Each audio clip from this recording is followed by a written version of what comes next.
Mong na jray new free ni pipang medwa yang dai bon sang hang ani te che.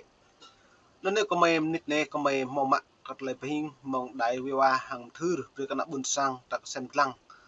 lên từng lùm ta cờ ta lại lúc này yuan này lẽ Trung Quốc càng lư thì nhiều lẽ càng mút mà thì nhiều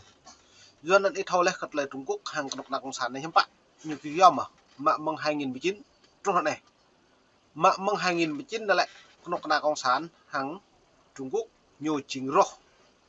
rô gật rô yuan đã nhiều nào bậc nương tọa này mở tọa thì nhiều tòa nhiều này lại châu bộ chỗ dướiนั้นlại này hem pạ Mỹ lấy Trung Quốc như thâu Việt Nam lâu từ bộ địa pan cái chả đó nhiều nhưng pạ như chụp bằng cái chả Mỹ á dưới này chụp bằng chả Mỹ hem pạ Mỹ á mình chụp begang rồi nên Trung Quốc này lại nhiều rung bí bằng lại mà tiếp bằng lại phi bằng lại như kẹng rực dây cái lần chả một con lê trống kẹng mút mà không biết lê trống kẹng nhẹ cộng sản Việt Nam dướiนั้นlại này đặt cái xem lăng mày ít lăng bịa video lại dịch lên này hàng lại chủ tịch nước Võ Văn Thưởng Lê Tống chủ tịch nước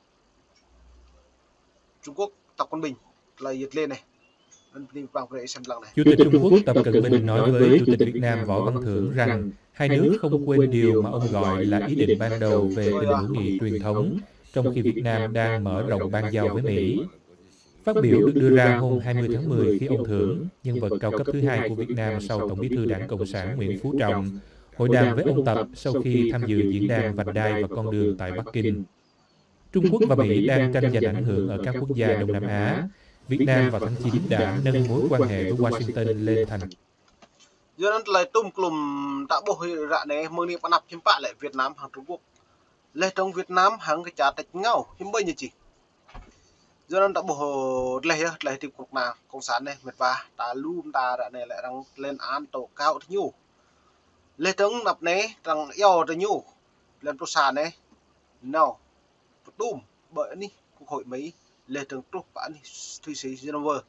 mà là pre chỉ có nhiều xác nhận lê trống cái chấp lê trống tour từ nhiều thầu một bạc cái nhiều do này lần chào Việt Nam này lưu được pol phải chẳng ngại thì nhiều mang nón mong gắng hil này từ nhiều mà tiếp bùi lại lên trong không chrome lên trong Tây Nguyên lau bộ trả làm hấp bộ nóc đuôi nè một lau bộ dầm nuôi này rung hil gì cho từ nhiều do nó nạp này đang yêu của bút từ nhiều do nó Trung Quốc đang cộng sản Trung Quốc lại nhận bố lên cái đời này nhắm bạc như lệ lau trên tầm lại Việt Nam này lại như chụp bằng cả Mỹ lắm nhá nó nhập mình nó là mùa này là hiếm bạn Chủ tịch nước Trung Quốc Tập Cận Bình buộc nhiều mớ hiếm bạn nhiều lộ cũ cái nhập cũ lên từ cầu nhập ta nằm vợ ố có lấy tiếp lấy sự lè mong đứng đã ra lâu đi tám sẽ dòng sẽ thời được như lại ấy buổi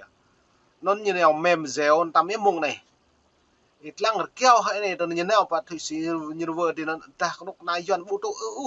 lâu tập pol này chính phủ phun lần mông này đã bộ nhưng bạn Trung Quốc về bộ thì nhiều đặc biệt nên hạn này cả bây giờ hạn này Trung Quốc chỗ lúm đấy nhiều chỗ từ nhà hẹp nhặt nhớ nơi cắt lại xịm le lại bị bằng ạc này nên Trung Quốc này chăm bằng Francois như thì hình tầm ấy bộ này cắt lấy nhiều ngã hay đầm brem làm đi tàu lên tầng ngã luôn đạt lại sát lên tầng bre hàng hóa giá của lần chào Việt Nam cái buổi nên đây mà xem lăng play view hàng play lên này các bạn mong đi chụp nạp Trung Quốc hàng Việt Nam do những bạn vẽ đây do kết Trung Quốc lại càng tun lên Việt Nam thừa lệ lại xịm le lại bị bỏng đúng đã lo đi đối tác chiến lược toàn diện ngang hàng với Bắc Kinh và Moscow.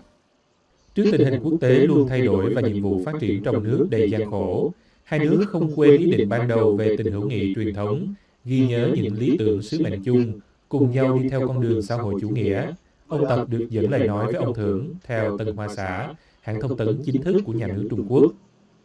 Ông nói thêm hai nước đều đang thúc đẩy sự nghiệp hiện đại hóa chủ nghĩa xã hội của mình và đều coi mối quan hệ song phương là ưu tiên hàng đầu trong chính sách đối ngoại của mỗi nước, theo Tân Hoa Xã. Hai bên nên tiếp tục đưa người dân, các địa phương nhất là giới trẻ của hai nước xích lại gần nhau hơn, để tình hữu nghị truyền thống hai nước được truyền từ thế hệ này sang thế hệ khác. Ông Tập được bố lẽ Trung Quốc nhờ hiệp lùm lấy càng tua bố lần chặt này lấy xịm lẽ lấy chị cam đờ rê lấy vật không đây càng là em đờ rê càng đi piệt cái chấp và tua bố chặt cái nhau này hàng về nắm đợi tai mong lấy pul tip lấy quý bong cả đảng cái như mày cho nên đã ta bố tôi Việt Nam hàng Trung Quốc nhưng bạn nhiều càng cái chấp mà hàng Trung Quốc lên Trung Quốc khát tiếp hàng tay nhố càng mà bọn mừng nhiều mong lo này cất đi piệt cho nên Việt Nam bộ một đi piệt cộng sản Việt Nam hàng có đang cộng sản Trung Quốc nên như cái năng tiếp rằng tay nhố này dần bèn là lừa nhau kìm sóng núi chẳng tay nhố Việt Nam đấy càng lừa của Trung Quốc càng bằng của Việt Nam cho nên tua bộ chặt này lại bộ một là nổ cho nên nhiều nào ghi đi này bộ lại ta được cơn xem lăng nạp này Quốc hội Mỹ lên đóng của tòa án trọng tài dầu lúc nào cộng sản Việt Nam nào bạn ấy Thụy Sĩ Hanover mà bọn cả nhà lau bộ dạy này không bạn coi đây này vừa đặt lau bộ dạy này mưu sa tập ngữ mưu chúa mong mưu lau micron nó này vừa ta như lệ nuôi lần chặt tập ngữ lại tạo bộ máu như giáo người dân bản địa lệ tương như lệ nuôi mong micron sẽ mà lệ tương như lệ nuôi mong sẽ mà dù mạng một lệ luôn chứ ở đằng tới nhạt nhen nhổ rơi nhập trai á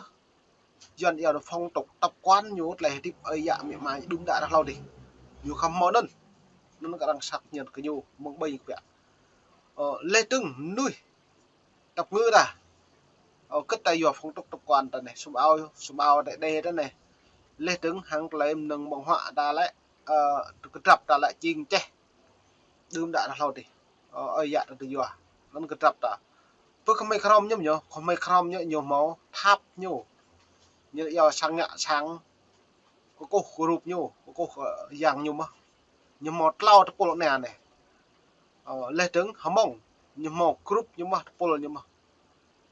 nó đang cái yêu bộ bút nên là về như thâu bí bằng bạ như đá mùa này đang lạc đi nó polo lấy người dân bản địa polo lấy nuôi di cư như thế này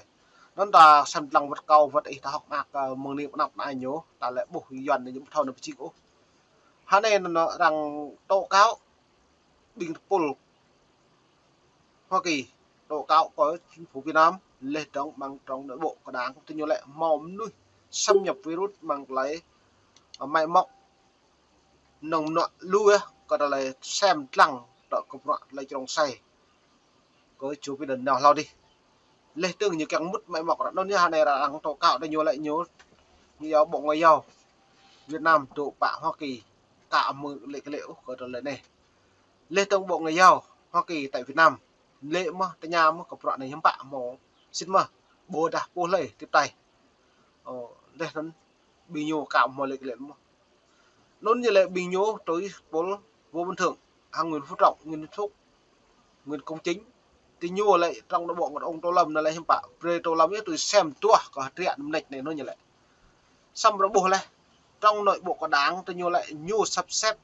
dân dịu lại có làm ta lấy xem lăng đang một mà tôm trổ lấy virus bởi đã tên hàng hóa này thì nó vật mại mọc đang thăm dò tôi nhiều bộ phía trong nội bộ của đảng cái bộ nó tạo bộ hiểm bạo là con đạc đang sản Việt Nam ra này lấy nhiều cái bằng hắn này là mông này là cái nhà cao bờ néo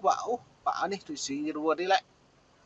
dần bính pol Trung Quốc lứ mai ta biết là nhiều tầm lệ năm vua tại dòng tây lên năm ngạo cả tập lệ là tầm po tập phi bong chẳng đi bia à để tua po char pre bung phong đe bính là ai nèo rem đâu đây nên làm chặt Trung Quốc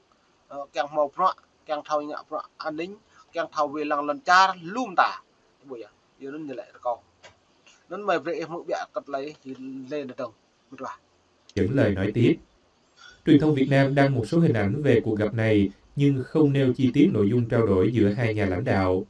Trong khi đó, Đài Phát thanh Quốc tế Trung Quốc dẫn lời ông Thưởng nói Việt Nam ủng hộ Trung Quốc tiếp tục phát triển lớn mạnh và tin rằng Trung Quốc sẽ đóng góp nhiều hơn vào việc thúc đẩy hòa bình và phát triển của thế giới.